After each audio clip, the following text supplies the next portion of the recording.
A'udzu billahi minasyaitonir rajim. Bismillahirrahmanirrahim. Assalamualaikum warahmatullahi wabarakatuh. Waalaikumsalam warahmatullahi wabarakatuh. Alhamdulillahirabbil alamin. Wa bihi nasta'inu ala umuri dunya waddin. Asyhadu an la ilaha illallah al-malikul haqqul mubin. Wa asyhadu anna Muhammadar Rasulullah shadiqul wa'dul amin. Allahumma shalli wa sallim ala sayyidina Muhammadin Sallallahu alaihi wasallam. wa ala alihi wa sahbihi ajma'in. Wa tabi'in wa tabi'in tabi'in wa man tabi'ahum bi ihsanin ila yaumiddin. Wa alaina ma'ahum bi rahmatika ya Allah ya arhamar rahimin. Qala Allah Ta'ala fil Qur'anil Karim, a'udzu billahi minasyaitonir rajim. Bismillahirrahmanirrahim. Ya ayyuhalladzina amanu ma lakum idza qila lakum infiru fi sabilillahi saqaltum ilal ardh araditum bil hayatid dunya minal akhirah fama mata'ul hayatid dunya fil akhirah illa qalil illa tanfiru yu'adzibukum azaban 'alima wa yastabdil qauman ghairakum wa la tadurru syai'a wallahu 'ala kulli syai'in qadir. Shadaqallahu 'azim wa shadaqa rasulun nabiyil karim wa nahnu 'ala dzalika minasyahidin walhamdulillahi rabbil alamin. Hadirin yang dimuliakan Allah Subhanahu wa taala. Hari ini kita berjumpa kembali dalam suasana makin hari makin mantap iman. Berasa enggak? Berasa enggak? Kalau ente turun tanggal 2 berasa, kalau ente nggak turun udah bakal berasa. Makin hari makin mantap iman, makin hari makin berasa iman, makin hari makin berasa perjuangan, makin berasa yang biasanya nggak live sekarang live streaming, masya Allah, makin berasa tertantang, makin berasa untuk bergelora, makin berasa untuk kita kobarkan semangat baik yang di dalam masjid maupun yang di luar maupun yang sedang menyaksikan streaming ini. Saudaraku sekalian yang dimuliakan Allah, 14 Oktober telah lewat. Itulah aksi bela Islam pertama. Tanggal 4 bulan 11 telah lewat. Itulah aksi bela Islam kedua. 2/12 sudah lewat. Itulah aksi bela Islam ketiga.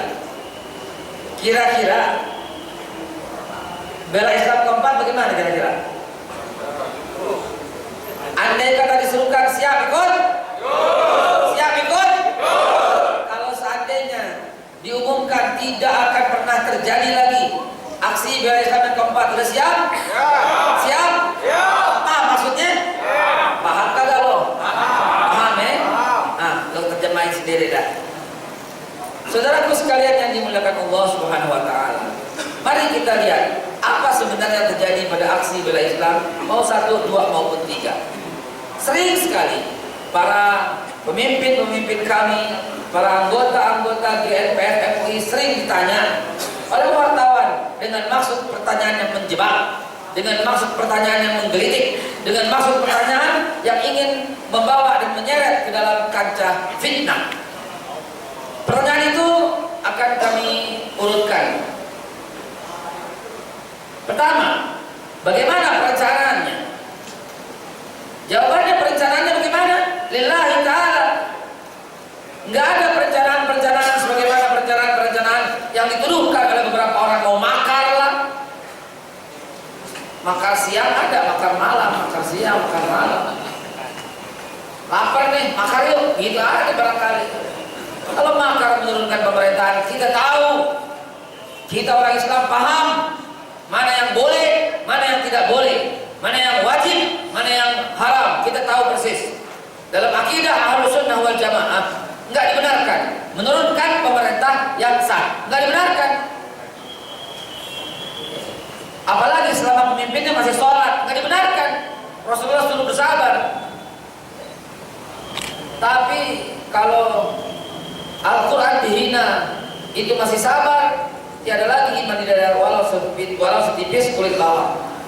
Kenapa? Karena ini sebuah kemungkaran. Dua, bagaimana pengaturannya? Pengaturannya nggak ada yang diatur. Silakan datang, selesai. Nggak ada yang diatur-atur. Mau bagaimana mengaturnya? Orang sebegitu banyak saudara. Bagaimana cara mengaturnya? Silakan datang, ini imam, ini sholat, selesai. Nggak ada lagi pengaturan yang lain. Bagaimana komunikasinya? Tidak dengan mengeluarkan biaya yang besar, bahkan cenderung gratis. Karena kita memanfaatkan sosial media. Kita hanya memanfaatkan Facebook, Twitter, Instagram, dan sebagainya. Logistiknya bagaimana? Logistiknya, wallahu a'lam, tidak ada yang bisa hitung. Tetapi lihat kemarin, ya, logistiknya saudara menyaksikan, merasakan. Kita pilih makanan, kita pilih yang mana nih, yang mana nih, yang mana. Semua kasih. Dari mana? Wallahu a'lam bishawab. Kita sampai bingung mau yang mana kita makan. Siapa yang bilang ngasih? Setiap posko gratis, gratis, gratis, gratis. Beda sama yang Bhinneka Tunggal Ika. Antum lihat filmnya? Orang minta dibilang apa? Oh nggak ada, jangan, nggak ada daftarnya namanya, nggak ada daftar namanya, nggak ada daftar namanya. Beda. Yang bayaran sama yang nggak bayaran beda. Kalau Ahok menuduh 500.000 per orang. Ada 7.500.000, saya mau bayarin. Dan bagaimana cara memberikan satu persatu? Ini live streaming ini, nggak boleh sebut nama. Tapi ada sebut Ahok kan, bukan namanya kan? Betul? Bukan namanya kok. Ya. Kalau namanya nggak boleh. Namanya bukan gitu ya. Bagaimana pengaturan medisnya? Medisnya bagaimana? Wallahu a'lam bishawab. Kita cuma sediain mobil yang ternyata mobil itu kosong, kagak ada. Alhamdulillah zero accident. Ya. Bagaimana transportasinya? Lu tanya aja sama tiket kereta. Satu orang beli tiket segini, dibagi-bagiin. Lu punya tiket belum? Lu punya tiket belum? Nih pulang pergi. Lu punya tiket belum? Masya Allah, kagak ada yang seperti ini saudara. Mana ada demo yang seperti ini?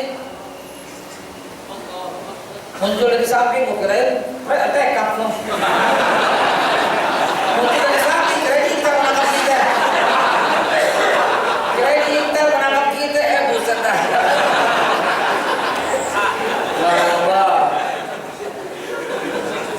Berapa besar biayanya? Wallahu a'lam, kita nggak tahu.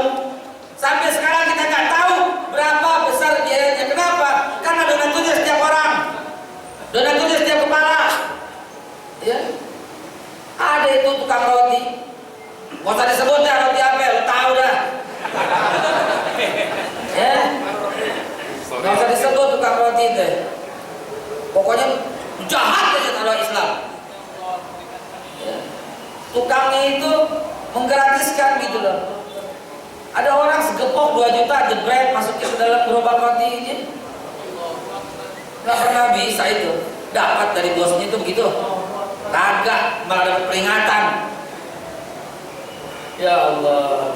Siapa penyandang dananya? Itu dia, saya bilang tadi, per kepala. Semuanya penyandang dana. Semua penyandang dana. Setiap orang jadi penyandang dana. Dia ditransfer ibu-ibu dari Lombok.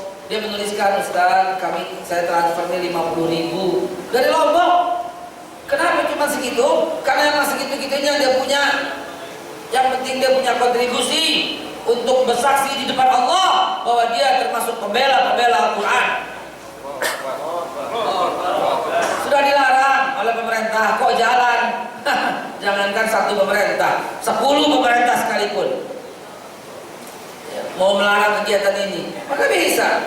Coba dilarang silahkan. Maka akan berhadapan dengan kekuatan rakyat yang begitu besar. Karena kita tidak mau ngapa-ngapain. Kita jamin 1 batang pohon pun tidak patah. 1 rumput pun nggak ada yang keinjak. Kami jamin. Masa nggak boleh? Makar, kagak ada yang makar. Kagak ada yang makar. Demi Allah, buat apa? Apa cara-cara seperti ini? Orang lain yang tunggangin. Lah lu yang ngurusin, jangan gue dong. Betul nggak? Betul nggak? Jangan kitanya dilarang dong. Ini namanya orang beli beli peci, tapi kekecilan, nggak muat, palanya dipres, bener nggak? Bener nggak begitu? Ganti pecinya dong. Ini palanya dipres sampai muat, subhanallah. Itu analogi yang terbalik, saudara. Sudah digembosi, kok bisa tetap jalan? Bukan cuma digembosi, ada pawang-pawang hujan, ada garam dilempar ke atas genteng, ada selebaran-selebaran dengan helikopter, ada semua. Nggak boleh naik busnya itu PO-nya dicoret-coretin semua, digembosin. Siapa bilang nggak digembosin? Ya, kereta, masya Allah, kereta nggak boleh, bus nggak boleh, Bakahuni stop, semuanya digembosin. Pemerintah dalam hal ini Polri sudah berupaya menggembosi dari setiap titik. Larangan baik langsung maupun tidak langsung, jutaan orang. Bagaimana cara mengendalikannya? Wallahu a'lam. Karena ini bergerak dengan hati. Aneka golongan umat Islam kok bisa bersatu? Subhanallah. Kita lihat ada Muhammadiyah pasang stand. Kayak Jakarta per ini. NU pasang stand, Persis pasang stand, AKL pasang stand, FPI pasang stand di mana-mana, seragamnya kemana-mana. Ya apalagi Persis pasang stand, Al-Irsyad pasang stand. Semua kelompok-kelompok umat Islam kok bisa bersatu? Syiah nggak ada, Syiah nggak pasang stand. Mana berani dia? Karena ini bukan kelompoknya, karena ini bukan golongannya. Syiah bagian tanggal 4.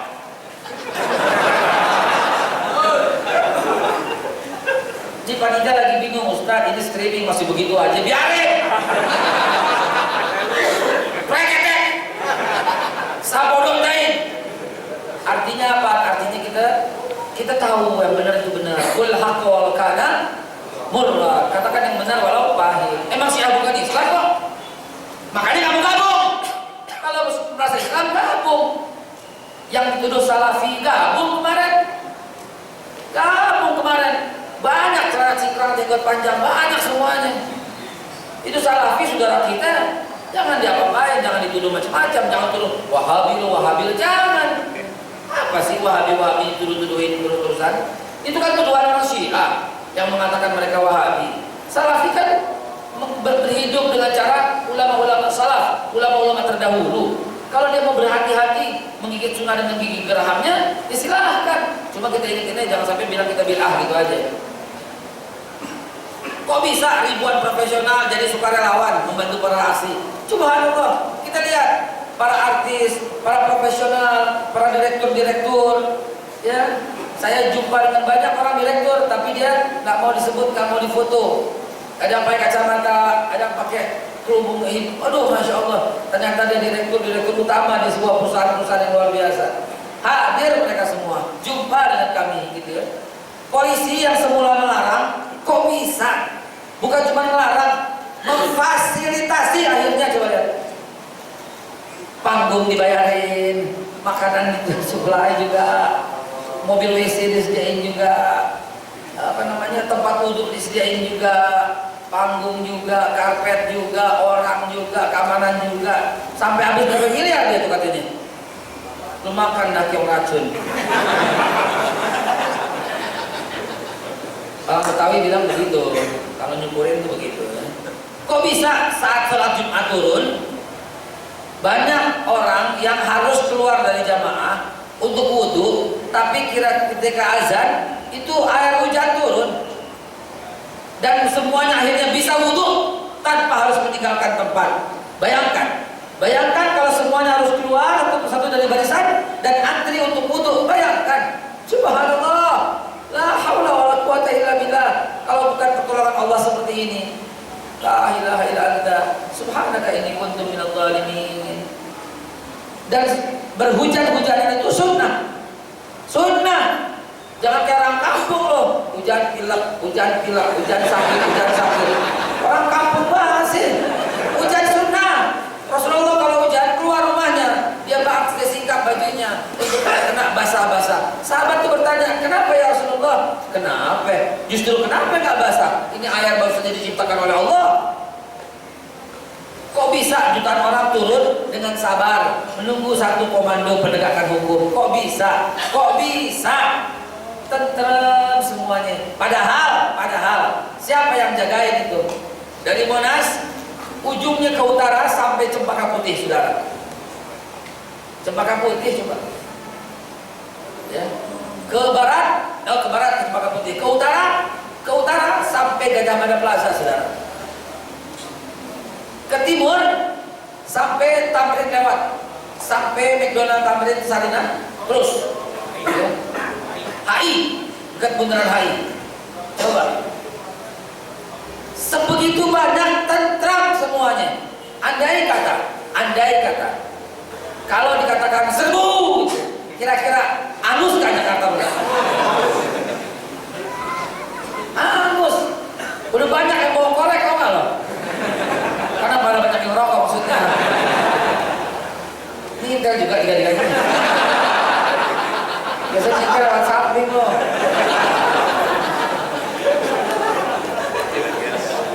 Saudara sekalian yang dimuliakan Allah, lihatlah, kalau tidak campur tangan Allah Subhanahu wa Ta'ala, tidak akan terjadi 20 poin yang saya bacakan barusan. Kalau tidak campur tangan Allah Subhanahu wa Ta'ala, tidak terjadi hal-hal yang barusan saya bacakan. Adalah sebuah mukjizat dari Allah Subhanahu wa Ta'ala, tanda di mana Allah Subhanahu wa Ta'ala merestui, meredoi dan merestui perjuangan ini. Saudara, karena apa? Karena niat ikhlas. Karena para pemimpin GMF MUI adalah orang-orang yang ikhlas lillahi ta'ala. Dibayar berapa? Demi Allah kami tidak dibayar siapapun. Enggak rela, enggak mau, sekalipun tawaran sudah pernah, bukan pernah lagi, beberapa kali mungkin ya. Enggak ada yang begitu. Ikhlas lillahi ta'ala, karena kita memperjuangkan lillahi kalimatullah. Kita perjuangkan al-Islamul ya'lu wa la yu'la alaih. Islam itu tinggi dan tiada yang melebihi tingginya daripada Islam. Kita perjuangkan karena Quran kita dihina. Kita perjuangkan karena penjahat masih berkeliaran. Kita berjuang karena koruptor itu masih berkeliaran dan bebas dan mengatur umat Jakarta dari segala macam aspek yang bisa diaturnya. Padahal saudaraku, jelas-jelas kalau urusan korupsi, tanyalah BPK. Kalau urusan penyalahgunaan wewenang, tanyalah urusan KPK. Kalau urusan agama, tanya MUI. MUI telah mengeluarkan fatwa. MUI lebih bahkan kesepakatan, ya, telah mengeluarkan bahwa orang ini telah melanggar, orang ini telah menista. Maka kemudian pemerintah, dalam hal ini Polri, dalam hal ini institusi lain, dalam hal ini pengadilan, harus segera mengambil dan menyidangkan. Ya kan lagi disidang Ustaz. Tapi tanda-tandanya apa ya coba? Tanda-tandanya kita nggak melihat sebuah keadilan. Kenapa kita nggak melihat keadilan? Karena yang lain langsung ditahan. Kita mau ditahan. Kita nggak rela. Quran dikatain sebagai alat bohong. Kita nggak rela, saudara. Karena itu jangan sampai terjadi lagi aksi yang keempat, yang merupakan udah modelnya lain. Udah modelnya lain. Kalau aksi bela Islam 1 itu ihram, kita bersiap-siap. Kalau aksi bela Islam 2 kita udah wukuf. Ya. Kalau aksi bela Islam 3 kita tawaf. Maka yang berikutnya tinggal apa ya? Jumrah. Ibaratnya haji itu tinggal jumrah. Habis jumrah ngapain? Tahalul dulu, tahalul. Habis tahalul ngapain? Korban coba. Ini kan ilustrasi haji, saudara. Jangan sampai deh kita pengen damai, kita pengen tertib, kita pengen keadilan ditegakkan. Itu saja, kata hakim, itu saja. Halo? Betul tidak? Halo Pak Tito? Keadilan yang kita pengen. Keadilan, saudaraku. Dan saya serukan, kalau Al-Maidah 50 dan 51 telah terjadi, kan sebelum 51 ada apa? Sebelum Al-Maidah 51 ada apa? Ingat coba, ingat benar-benar. Sebelum Al-Maidah 51 coba ada apa? Bingung banget jawabnya. Ada 50 dong. Betul? Betul tidak? Sebelum 51 ada 50. Dan 50 itu apa? Allah katakan, apa hukum jahiliyah ya bun? Apakah hukum jahiliyah yang mereka kehendaki? Apa itu hukum jahiliyah? Mengukur pemimpin hanya dengan urusan pembangunan, enggak mengukur pemimpin dari sisi akidah. Itu jahiliyah. Kenapa dikatakan jahiliyah? Karena Namrud berhasil membangun kota Mesopotamia. Tapi Allah katakan pemimpin bukan Namrud. Ini ja'il kalinasi imaman, kata Allah. Hei Ibrahim, aku menjadikan kau sebagai pemimpin, bukan Namrud. Padahal Namrud membangun kota Mesopotamia, dan bukan Ibrahim yang membangun kota Mesopotamia. Namrud. Ya, 1978 sebelum Masehi sampai tahun 1892 sebelum Masehi. Begitu juga pada masa Mesir. Siapa yang membangun kota Mesir? Nabi Musa atau Firaun? Firaun. Mulai tahun 1527 sebelum Masehi sampai tahun 1420 sebelum Masehi. Firaun yang bangun kota Mesir. Firaun yang bikin jalan. Bukan Nabi Musa. Tapi kenapa pemimpinnya Allah tunjuk Musa? Allah gak redho pemimpinnya Namrud. Allah gak redho pemimpinnya Musa. Pemimpinnya Firaun. Kenapa? Karena mereka merugikan. Karena mereka tidak membangun akidah, walaupun pembangunan maju di masanya. Bagaimana tidak maju? Firaun telah membangun jalan-jalan yang lebar. Firaun telah melebarkan sungai Nil untuk kehidupan rakyat Mesir. Firaun telah membangun Sphinx dan piramid. Firaun telah membagikan kepik emas kepada rakyat Mesir sehingga dicintai. Firaun telah melipat gandakan gaji-gaji karyawan kerajaannya. Firaun juga telah membangun reklamasi. Enggak ada ya. Firaun juga yang membangun BKT, banjir kanal timur, gitu. Saudara, Firaun lah yang membangun kota Mesopotamia. Mesir, maaf ya. Firaun lah yang membangun kota Mesir. Saya mau menyampaikan ini, ada absen dari Majelis Keluarga Indonesia, di absen. Kenapa? Karena nanti saudara akan menerima broadcast dari kami. Yang isi ya dapat, yang enggak ya. Ada emailnya, ada handphone, silahkan isi untuk menerima tausiah dan wejangan dan jadwal dari kami. Saudaraku sekalian dimuliakan Allah, Mesir berjaya di masa Firaun, tapi Allah hinakan Firaun, tenggelam, mati hanya dengan segelas air. Masuk ke kerongkongan, masuk ke paru-paru, air garam lagi. Namrud Allah hinakan dengan seekor nyamuk yang masuk ke dalam hidung dan rongga otak. Ini hukum jahiliyah. Begitu juga pada zaman di Yerusalem, siapa yang bangun? Herodes. Bukan siapa? Bukan Nabi Isa yang bangun. Yudas juga ikut membangun. Tapi nggak disetujui oleh Allah Subhanahu wa taala sebagai pemimpin karena tidak membangun akidah. Begitu juga kota Mekah dibangun oleh Abu Lahab, Abu Jahal, Abu Sufyan, dan bukan oleh Rasulullah Sallallahu Alaihi Wasallam atau sedikit andilnya. Tapi lihat, toh Allah hanya redha Rasulullah sebagai pemimpin. Allah hanya redha Nabi Isa sebagai pemimpin di masanya. Allah hanya redha Nabi Musa sebagai pemimpin di masanya. Allah hanya redha Nabi Ibrahim sebagai pemimpin di masanya. Allah hanya redha Nabi Nuh sebagai pemimpin di masanya. Bukan raja-raja itu, saudaraku. Sehingga pertanyaan Allah, apa hukum jahiliyah ya bun? Apakah hukum jahiliyah yang kalian kehendaki? Mengukur pemimpin hanya dengan hasil pembangunan? Demi Allah tidak, saudara. Salah kaprah, saudaraku, salah kaprah. Pemimpin diukur satu beriman kepada Allah Subhanahu wa taala dan membangun akidah.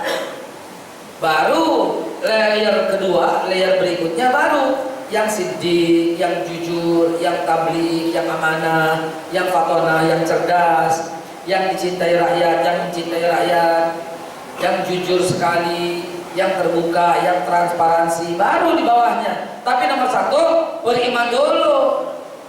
Tanpa itu kagak bisa, saudara. Beriman dulu, baru tambahan di bawahnya. Kalau ini diabaikan, di bawahnya tidak ada nilai sama sekali. Ya, catat tidak ada nilai sama sekali. Karena nilai sebenarnya adalah iman kepada Allah Subhanahu wa taala.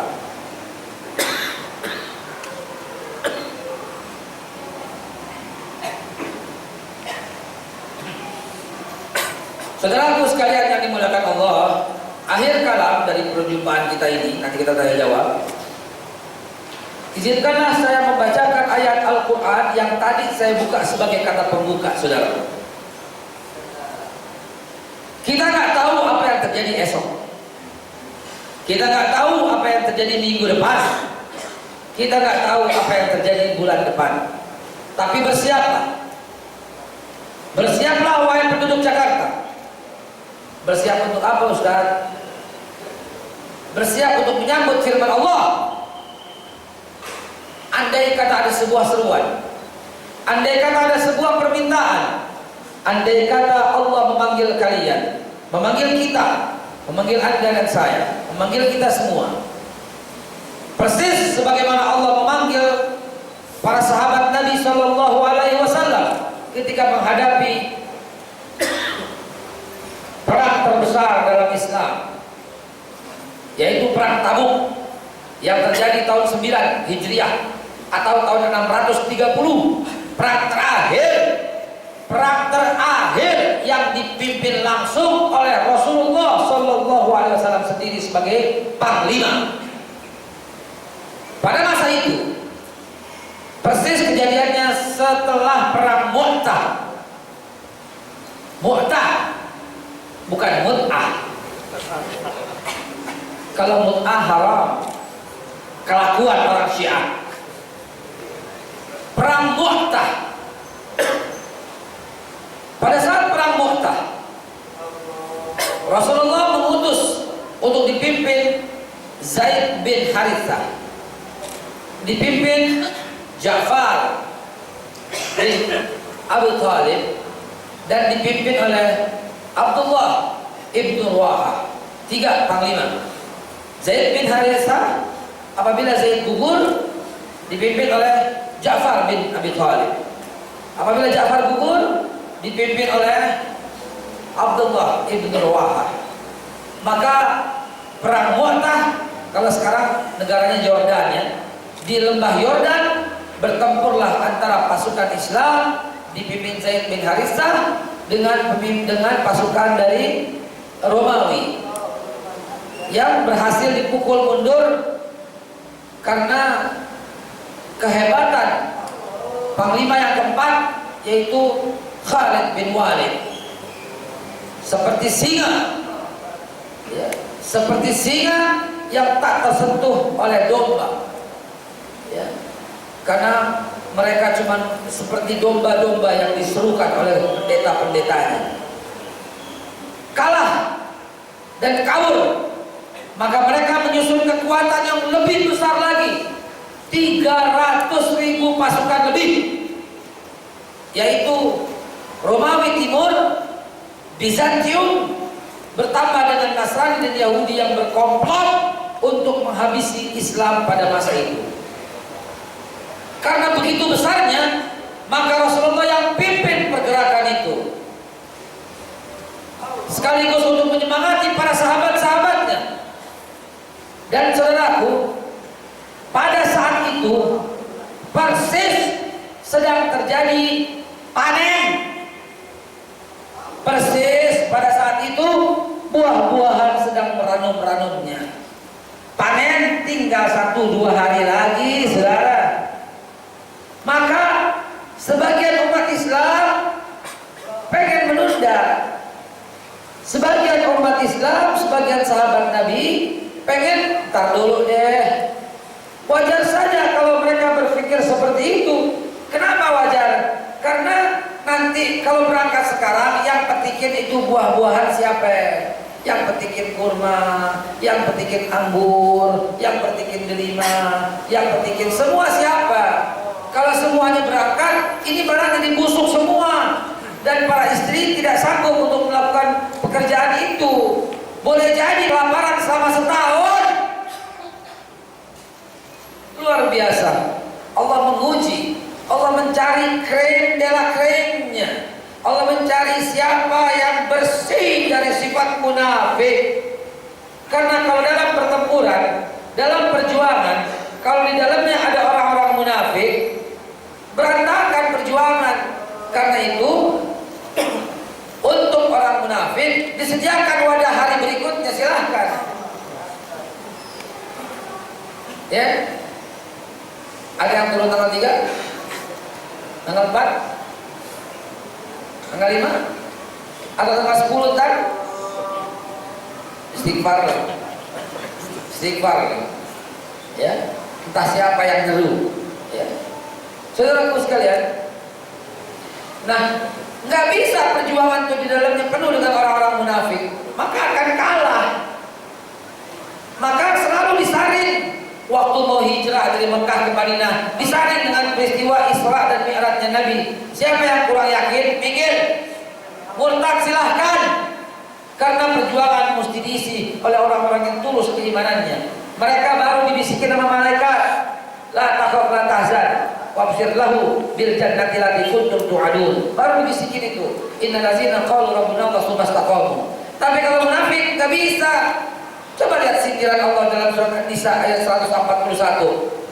Mereka tuh orang munafik, menanti-nanti kabar, menanti-nanti berita, menanti-nanti kejadian. Apabila umat Islam yang menang, mereka menghampiri. Kami kan ikut bagian kamu. Apabila orang kafir yang menang, mereka juga menghampiri dan berkata, kan kita kan satu kelompok, kayak pura-pura doang ke situ. Itu orang kafir.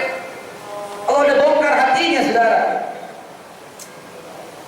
Nah, akhirnya ya, dalam perang itu orang kan, ya Allah, ini bagaimana ini perang? Kan tanggung gitu loh.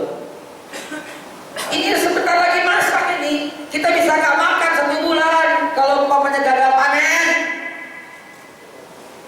Jangan sekarang deh perangnya, minggu depan deh, bulan depan deh. Turun surat Al-Maidah ayat Al-Maidah. Lagi ngetop, lagi ngetren jadi Al-Maidah mulu kalian. Ya, surat At-Taubah ayat yang ke-38. Turun itu. Rasulullah Shallallahu Alaihi Wasallam membacakan di depan para sahabat ayat yang baru saja turun. Apa itu? A'udzubillahi minasyaitonirrajim. Ya ayyuhalladzina amanu, hai orang-orang yang beriman, ma lakum idza qila lakum unfiru fi sabilillahi saqaltum ilal ard. Kenapa? Kenapa kata Allah? Ma lakum, kenapa kalian? Idza qila lakum unfiru fi sabilillahi saqaltum ilal ard.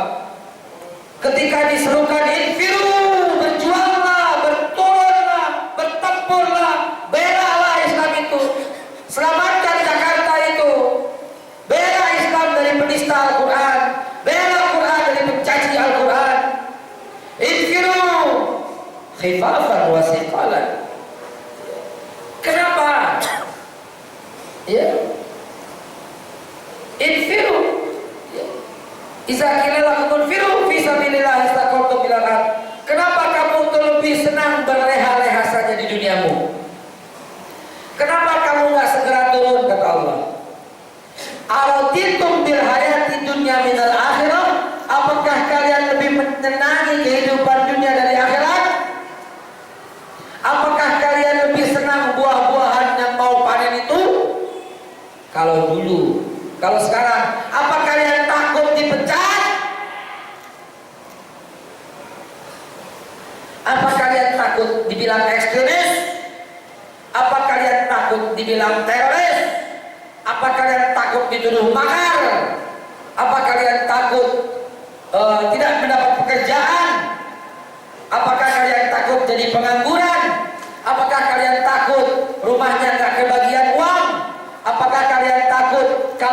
sekarang kelihatan kamera, besok nggak dapat duit. Araditum bil hayati dunya minal akhirah. Itu penyebabnya kamu turun. Fama mata'ul hayati dunya fil akhirah illa qalil. Enggak ada apa-apanya kata Allah. Enggak ada apa-apanya sedikit pun kehidupan dunia dengan kehidupan akhirat. Saudara pernah lihat wanita cantik di dunia? Itu hanya 99 kali lebih cantik Allah sediakan. Saudara pernah makan buah yang enak? Itu 99 kali buah yang lebih nikmat Allah sediakan. Saudara merasa gagah, merasa kuat, itu cuma 99 kali kekuatan dan keperkasaan Allah berikan. Saudara pernah naik mobil yang enak? Masya Allah, satu doang dari 99 nikmat yang Allah simpan untuk apa? Karena itu Allah katakan, "Fama mata'ul hayati dunya fil akhirah illa qalil." Dan kalau saudara nggak turun, kalau saudara tidak bela Al-Quran ketika diserukan, illa taghfiru yu'azibukum azaban alima. Kalau nggak mau turun, kalau nggak mau bela Islam, kalau nggak mau bela Al-Quran ketika dihina, yu'azibukum azaban alima, akan Allah azab kalian dengan azab yang pedih. Dan azab yang pedih itu kalau kita hubungkan dan lihat tafsir, kata Rasulullah SAW, bukan api dari neraka yang turun, bukan sungai-sungai yang berubah menjadi api yang beredar, yang mengalir, bukan. Tapi diangkatnya pemimpin yang zalim dan dari tangannya menindas kalian. Itulah bentuk azab kalau tidak mau beramar ma'ruf nahi munkar. Hadis sahih Bukhari, saudara. Illa taghfiru, ayat lagi 939. Gampang dihafal. 939. Illa taghfiru yu'azibukum azaban alima. Akan Allah azab dengan azab yang pedih. Dan lihat, ini masih koma. Ini yang paling kita nggak asing. Wa yastabdil qauman ghairukum wa la tadurruhu syai'a. Dan akan Allah ganti kalian dengan kaum yang lain. Wa yastabdil qauman ghairukum, akan Allah ganti wa yastabdil qauman, satu kaum, ghairukum, selain kalian. Allah ganti, saudara. Wa yastabdil qauman ghairukum, Allah ganti. Jadi Allah punya cara. Wa makaru wa makarullah wallahu khairul makirin. Kalau penduduk Jakarta nggak turun semua, Allah kirim dari Ciamis jalan kaki, Allah kirim dari Garut, Allah kirim dari Bandung, Allah kirim dari Bogor, Allah kirim dari Jawa Tengah, dari Surabaya, dari Madura, Allah kirim dari Palembang, dari Sumatera, dari Aceh, bahkan dari Kalimantan, bahkan dari Makassar, bahkan dari Papua Allah kirim. Bahkan sebagian lagi dari luar negeri datang ke sini. Coba, wa yastabdil qauman ghairakum. Kalau nggak turun, Allah kirim, Allah ganti kalian dengan kaum yang lain, dengan kaum yang lain yang mau membela Al-Quran. Karena itu ketika masyarakat Ciamis mau datang ke sini, dihalang-halangi, digembosi, nggak boleh naik mobil, jalan mereka sampai ke sini. Lain lagi dengan orang Madura, ketika ditahan, mesti nggak boleh jalan. Orang Madura lain lagi, mesti jalan, kalau enggak kami bakar mau. Jalan, mesti takut kalau dibakar. Lain lagi orang Madura, ya. Lain lagi orang Palembang dan Padang, mesti nggak boleh jalan. Sewa pesawat, satu pesawat disewa semua. Gak bisa stop, saudara. Lain lagi yang dari, Masya Allah, kalau kita cerita mungkin panjang lagi dan waktunya sudah habis. Tafadhol, ya, sampai di sini dulu. Ingat ayat 40-nya, ayat yang ke-40 dalam surat Al-Bara'ah atau At-Taubah, disebut juga At-Taubah, disebut juga Al-Bara'ah, ayat yang ke-40. Ya. Allah serukan apa? Infiru, infiru, infiru khifafan wa siqalan wajahidu bi amwalikum wa anfusikum zalikum khairun lakum in kuntum ta'lamun. Infiru, berjuang, turun, bela itu Quran, bela itu Islam. Infiru khifafan wa siqalan, baik dalam keadaan sempit maupun lapang, baik dalam keadaan ancaman maupun tidak, baik dalam keadaan senang maupun tidak, baik dalam keadaan sempit maupun lapang, baik dalam keadaan sakit maupun sehat. Infiru khifafan wa siqalan. Jadi Allah suruh turun setiap kondisi, baik ada pesawat kan ada pesawat, baik ada bus atau tidak ada bus, baik didukung maupun tidak didukung. Infiru khifafan wa siqalan wajahidu bi amwalikum wa anfusikum dzalikum khairul lakum in kuntum ta'lamun. Allah suruh saudara. Maka itu kalau seandainya ada permintaan dari para alim ulama, dari para tokoh, wabil khusus dari ketua pembina GNPF MUI yang kita hormati, yang kita cintai, Al Habib Rizik bin Syihab, dan juga yang kita cintai Kiai Haji Ustadz Bakhtiar Nasir. Siap saudara turun? Ya. Siap saudara turun? Ya. Siap saudara turun? Ya. Insya Allah kita akan diminta revolusi, namun revolusi yang lebih, yaitu revolusi akhlak. Tampilkan yang gemilang.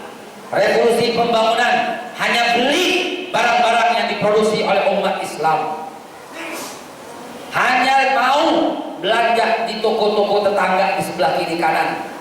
Revolusi membeli atau membeli produk dalam negeri sendiri, ini yang paling masuk akal untuk kejayaan. Apel Washington, buang, ganti apel Malang, tuh revolusi. Jeruk apa? Jeruk RRT, cuan, najis. Jeruk Medan, betul? Duren Bangkok, najis deh. Duren Serang, betul? Itu revolusi saudara. Itu revolusi saudara. Ya, akhlakul karimah dan cinta tanah air, itu revolusi yang paling masuk akal. Belanja di waralaba, tak ya. Belanja di warung sebelah saudara. Belanja warung sebelah itu punya siapa? Ujung-ujungnya taipan 9 kecoa juga. Jangan bilang lagi 9 naga, 9 kecoa. Enak aja 9 naga. Ya, 9 kecoa. Kenapa? Lemah. Kuat karena ente beli produknya. Jangan beli down dia. Hari ini yang menentukan bukan produsen, tapi era abad ini yang menentukan adalah konsumen. Kompak deh begitu. Kompak ya. Kalau kita kompak, insya Allah itulah revolusi yang sebenarnya. Itulah untuk mengembalikan izzah dan kemuliaan. Dan revolusi berikutnya apa? Dengar kata ulama. Jangan kurang ajar kata ulama. Jangan melotot, ngomong teriak-teriak di IRC lagi. Jangan kurang ajar sama ulama. Itu revolusi yang sebenarnya ya. Baik, jangan dipotong. Begitu gue bilang revolusi dipotong, bilang gue dimakan lagi. Masya Allah, jangan dipotong. Silakan kalau mau tanya jawab, tafadhol, masih ada waktu 10 menit, tafadhol.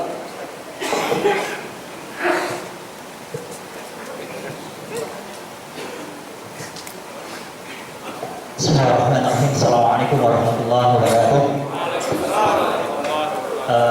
Apa Ustaz? Saya Fauzi dari Pondok Gede.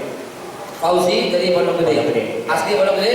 Asli Betawi. Betawi, subhanallah. Ya Ustaz, korban ujung aspal Pondok Gede. Alhamdulillah kita melihat kebesaran umat Islam di aksi 21 Februari. Sekaligus kita melihat sekali lagi kejengkelan kita terhadap media mainstream. Terakhir saya lihat tweet Ustaz Haikal tentang pemelintiran jumlah. Saya melihat kemarin itu ada satu hashtag juga yang sangat marak ya di sosial media, boykot tentang satu stasiun TV yang selama ini memang kita anggap tidak berpihak sama kita. Ini momentum Ustaz, saya kemarin sore sebenarnya sempat tweet mention Ustaz tentang kebutuhan kita tentang news station TV. Ya. Selama ini kita lihat kayaknya memang selama news station TV ini di belakangnya itu ada orang kepentingan politik, ya kita nggak bisa menjamin juga TV One sekalipun yang masih ada drama Indonesianya nanti ketika Golkar mungkin arahnya beda, kita juga nggak tahu arahnya kemana. Kita butuh Ustaz yang ini membantu. Kalau takut sama iklan ya jangan. Kalau misalnya nanti ada TV Islam tapi takut nggak ada yang mau ngiklanin, nanti bisa seperti apa? Seperti itu Ustaz. Terima kasih. Assalamualaikum warahmatullahi wabarakatuh. Bismillahirrahmanirrahim. Saat ini memang sedang lagi dalam proses. Apa yang antum khawatirkan itu untuk kita halau. Kita lagi buat, kita lagi memperkuat. Bahkan untuk media-media yang jahat kepada Islam, kita sedang mempersiapkan tindakan. Dan dengan potensi sebegini masa, juga lagi dalam rangka penyusunan ke arah itu. Cuman ini tidak untuk umum, saudara. Ya, nggak bisa saya jawab pertanyaan antum di tempat umum seperti ini. Apalagi di mainstream itu, apalagi di streaming itu. Ya, nanti dah. Kalau mau jawab aja ntar setelah pesan berikut ini. Ya, itu kenapa? Karena itu persoalan mendasar. Ya, persoalan mendasar. Jumlah umat Islam, jumlah duit umat Islam, kalau cuma tarik sedikit aja dari bank, hanya 5% saja, itu sudah punya duit. Saya takut salah angkanya. Tapi 2 digit triliun itu udah bisa bikin apa? Bikin apapun udah bisa itu. Kalau bikin sendal jepit semua dikasih sendal gratis itu. Jadi bikin media nggak ada masalah, insya Allah. Dan kita doakan dia benar-benar tulus, bukan karena live streaming ini. Kita doakan semoga presiden kita Pak Jokowi kuat dalam menghalau orang-orang yang mengganggu keutuhan negara kita. Kuat, ya, berani dan kuat. Mudah-mudahan Pak Jokowi, biar dengar Pak Jokowinya, biar kuat Bapak, biar kuat, biar berani, biar mukmin sejati dan menghalau. Siapa ini? Ini komunis, pergi loh, gitu. Ini ada hubungannya apa nih? Pergi loh. Ya, kita doakan biar dia bisa dan dia bersih dari segala kepentingan dan bisa membawa Indonesia menjadi hebat. Insya Allah kita doakan gitu aja ya. Ya doain aja, ada kesalahannya sih. Ya. Jangan nyumpahin, doain lebih bagus. Tafadhol kalau lagi silakan. Ini ada mereknya nggak apa-apa ya? Ada mereknya nggak apa-apa ya? Nggak apa-apa, punya gue ini produk gue gimana ya? Nggak apa-apa. Ini detox dan stamina, saudara. Ya. Assalamualaikum warahmatullahi wabarakatuh. Namanya Andi dari Pamulang, orang Palembang. Pamulang, tapi orang Palembang. Ya. Ingin nambahin tadi dari sekitar 20 fenomena keajaiban yang tadi Ustadz Ikal sampaikan. Ya. Dari kacamata Anda sendiri ada tambahan beberapa, misalnya kayak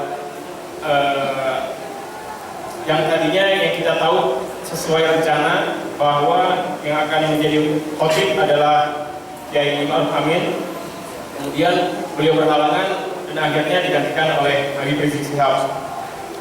Kemudian ada lagi misalnya presiden yang tadinya pada aksi 14 kita nggak mau nemuin kita, akhirnya menjelang khutbah beliau datang dan duduk.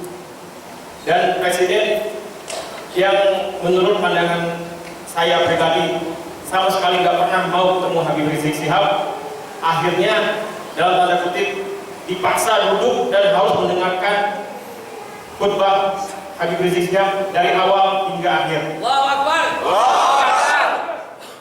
Kalau Ani lihatnya, nama Ani nggak nyampe itu kan? Karena memang Ani yakin nggak ada kejadian apapun yang tanpa campur tangan Allah Subhanahu Wa Taala.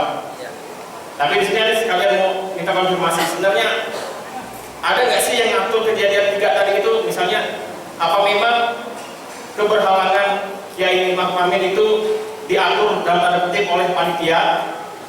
Kemudian apa memang datangnya Presiden Jokowi itu dalam tanda kutip diatur oleh protokoler istana? Karena terus terang nalar ini nggak nyampe di sana, Pak. Subhanallah. Demikian, Assalamualaikum warahmatullahi wabarakatuh. Analisa yang cantik sekali dari antum. Betul sekali. Semula jadwalnya khotib adalah Kiai Ma'ruf Amin. Namun beliau sendiri yang menyatakan keberatan. Begitu saudara.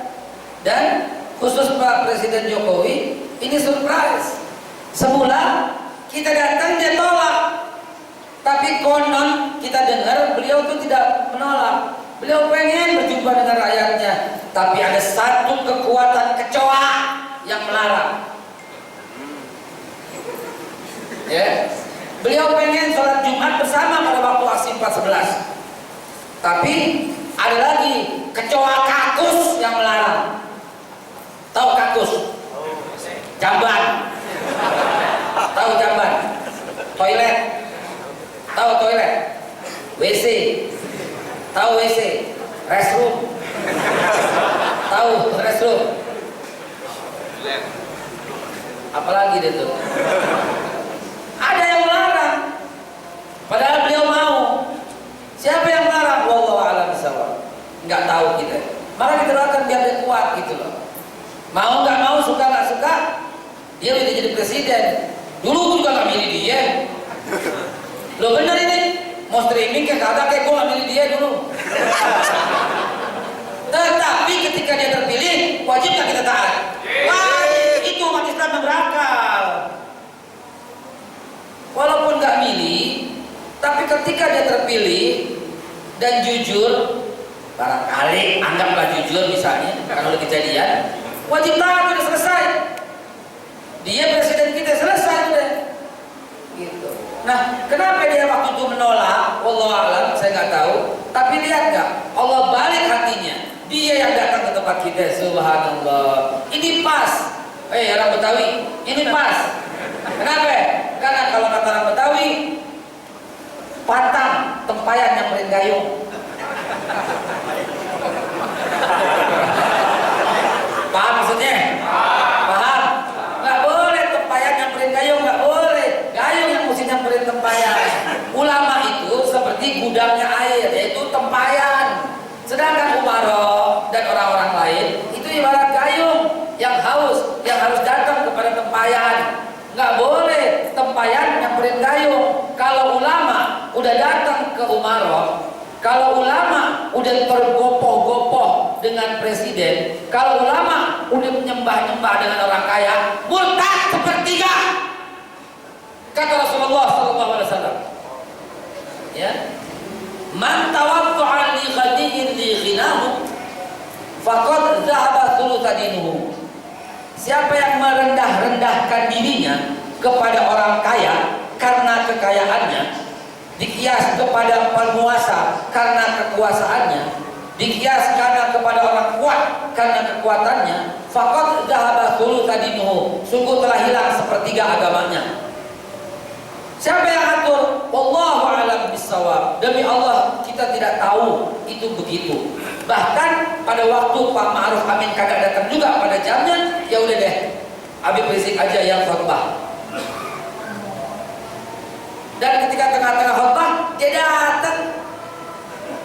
datang untuk mendengarkan. Dan sedap banget ketika dia datang, kita nyanyi apa? Tangkap si Ahok, tangkap si Ahok sekarang juga. Ayo, tangkap si Ahok, tangkap si Ahok sekarang juga. Sedap banget itu lagu. Itu lagu terindah, lagu paling nikmat yang pernah saya dengar seumur hidup. Saudaraku sekalian yang dimuliakan Allah, demikian sudah jam 1 lewat sedikit, mohon maaf. Silahkan yang mau bekerja kembali. Saya mengucapkan terima kasih atas segala perhatian. Absen tetap dijalankan. Majelis Keluarga Indonesia membentuk keluarga indah harmonis, membangun keluarga, membangun bangsa. Ya, mobil khusus, ada minuman di luar sana, silahkan diambil gratis, hanya diganti beberapa rupiah saja. Karena untuk detok dan stamina bagi keluarga, membangun bangsa. Demikian hadanallahu wa iyyakum ajmain. Kita tutup dengan kifaratul majlis. Subhanakallah bihamdika asyhadu an la ilaha illa anta astaghfiruka wa atubu ilaik. Billahi taufiq wal hidayah wal minkum. Wassalamualaikum warahmatullahi wabarakatuh.